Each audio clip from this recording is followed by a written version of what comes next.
The thing that's special above and beyond any place else about the Owyhee is the expanse of it. When you get out here, you're pretty blown away by the magnitude of it. Enormous vistas where you can just look around for miles and you can't see anything that has been touched by humans or impacted by humans.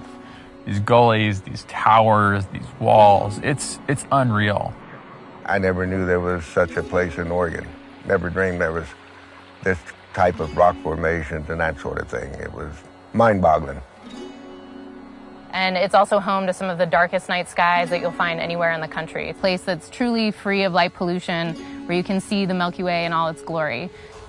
One of the things about the Owyhee, it's one of the largest ecosystems that has very little protections on it. Kind of Oregon's Grand Canyon in the southeast corner of the state.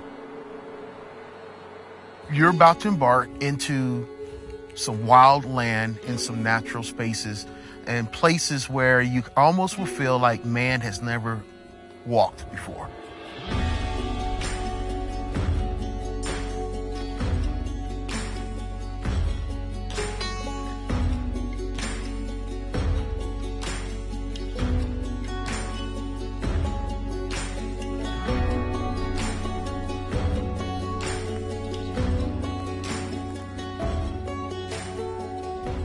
So the conversation about protecting the Owyhee has been decades in the making. The Idahoans got it done on their side in 2009. They protected parts of the Owyhee as wilderness. And the Owyhee proposal is 2.5 million acres here in southeast Oregon. And that's looking at more of a wilderness or a national conservation area designation. That happens through Congress. Or it could look like something like a national monument proclamation, which is done by the president through the Antiquities Act. I'm Julie Weichel. I'm a long-time resident of various places in the sagebrush steppe country ecosystems. And we are now in one of the best chunks of that sagebrush ecosystem. We're at Three Forks, which is where three branches of the Owyhee drainage come together and get together to head on north. One of the important things I think for us to know in the conversation is that 1.9 million of those 2.5 million proposed acres are lands that are already designated to have wilderness characters. And it's primarily those wilderness acres and the wild and scenic river stretches that I think it's important to preserve them the way they are right now, because those are the characteristics we can't get back. We can't replace those if someday we view that that was a mistake not to have preserved them. My name is Dean Dunn. I live in Hood River, Oregon, have for most of my life. I first came to the Owyhee, Sucker Creek area in 1972. The only thing that really changed is the fact that BLM put in Slocum Campground here. When we first came, you camped down along the gulch, hopefully on high enough ground. When the water came, you were submerged. And then they put in the gazebos and made a really nice campground. And that's really the only thing that's changed in 40 years. I do believe we need to do some form of preservation. What I would like to see, however, is make sure that that preservation does not limit access to people. But we need to preserve it just the way it is. There's so many reasons to visit the Owyhee and so many unique things about this place to fall in love with. It's home to over 200 species. There's 24 plants that only grow in the Owyhee. You can only find them here. And then on top of that, you have just incredible recreation opportunities. I mean, what do you like to do? Do you like to camp, hunt, fish, hike, bike, stargaze, birdwatch? You can do all of those things in the Owyhee, and you can do it in a place where there's incredible solitude and just terrific, amazing remoteness. I come to a place like the Owyhee to see a different part of the world, to see a new kind of terrain. And it's just a beautiful, inspiring landscape. And I just like to cover ground in a place like this and see what it has to offer.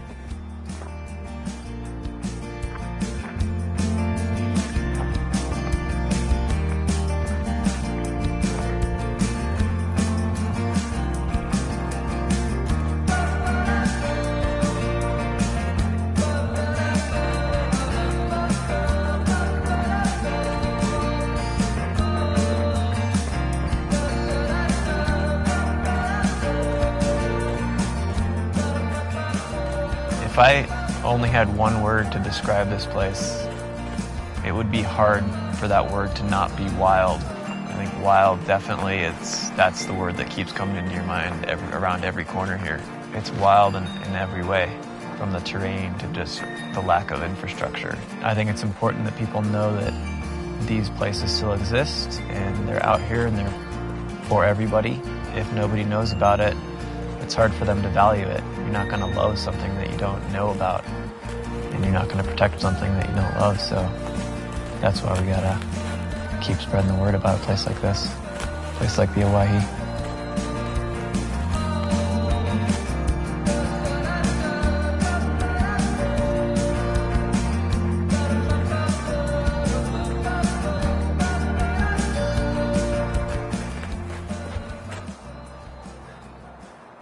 For 30 years, I'm working for land management agencies, and 50 to 100 years from now, I would like to see it pretty much the way it is right now, you know?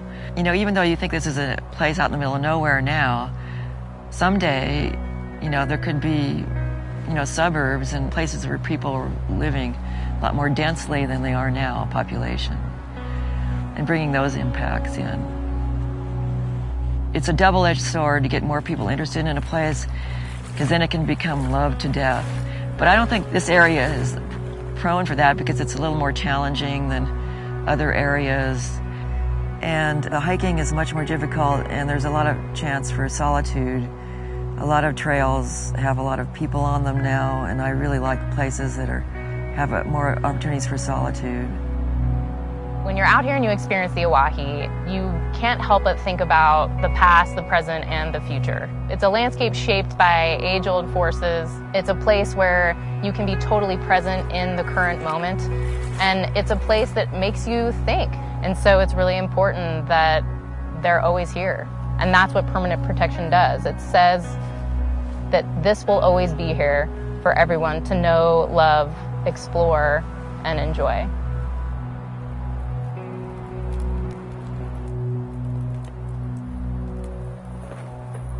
This is my first time to the Owyhee, and the immensity of it has been what has struck me the most. Millions of acres that offer so many different ways to experience those acres, and yet seems like it has very much been preserved in exactly the manner that it always has been in.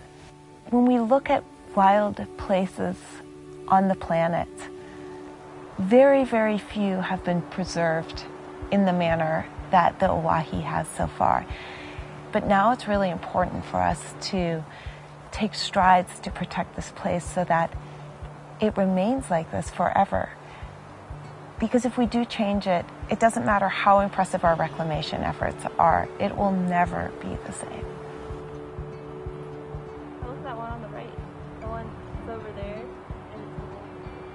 I first came to the Owyhee earlier this year.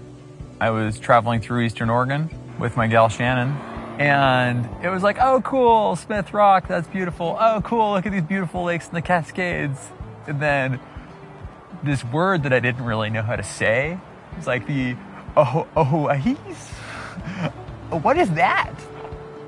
You're just surrounded by these towers and walls, water flowing through amazing gorges.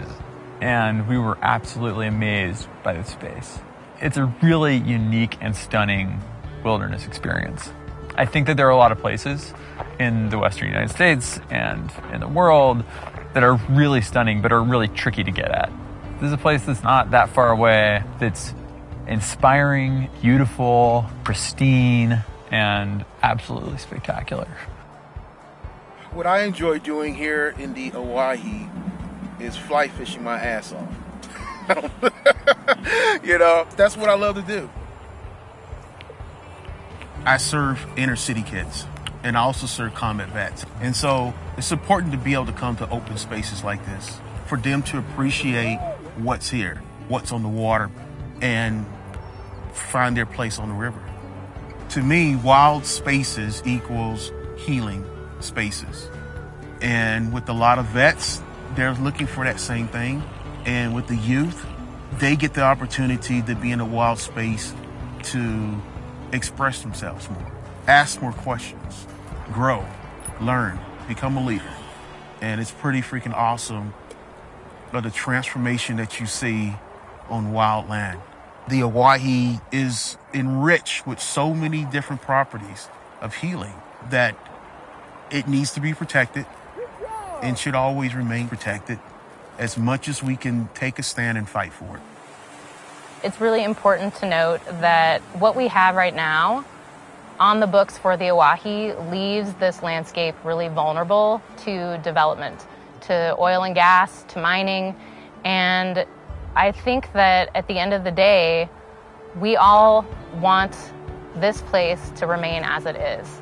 And if this place was to change and become developed, I think we will have lost something really special and something that's totally irreplaceable.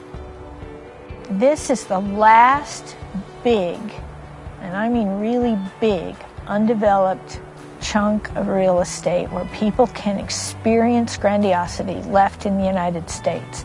Part of what makes it valuable is the effort it takes to get here and be here. And it's pretty special, and maybe we should make sure that a couple more generations get to see it too. Roll on, Owyhee, a wild horse heaven. I hope it always will be. Roll on, Owyhee, far across the sagebrush sea.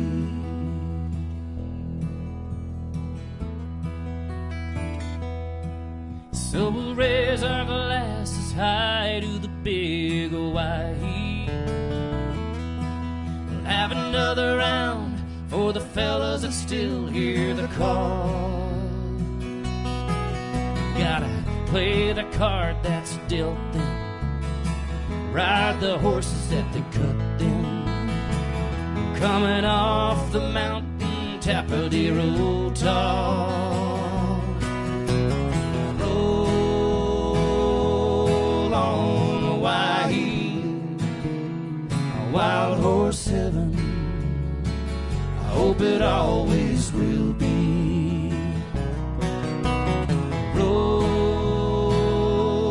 on, Owyhee, far across the sagebrush sea. Far across the sagebrush sea.